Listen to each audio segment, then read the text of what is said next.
Oleme kogunenud siia Võrtsjärve peale, kus toimuvad monotüüpi 15 Euroopa meistrivõistlused.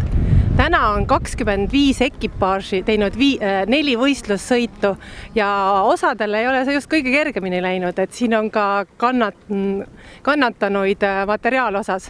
Aga Ants Haavel, kuidas teil see tänane esimene päev läks? Meil läks tegelikult väga hea hooga. Ühelt sõitus me ei leidnud finiši liini üles, aga muidu oli väga hästi. Ja konkurentidel? Konkurentid murdsid maste ja läksid ümber ja tegid siin spinne igasuguseid, aga muidugi esimene on vist 10 või 11-kordne Euroopa meister Vadim Pikler, et kõik tugevad on ees. Ja mis teie jaoks siin Võrtsjärvel täna kõige keerulisem oli?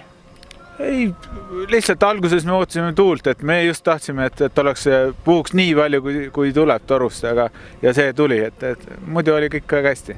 Oli siin midagi ohtlikku ka, kui kiireks kiirused tõusid? No kiirus oli väga kiired ja rada oli hästi pehme, et kõik sõitsid niimoodi piiri peal, et see on nagu, kuskil ta sõidab sellise tugeva tuulega 100 kilomeetrit tunnis ja väga mõnus. Soovime edu järgmisteks päevadeks. Aitäh!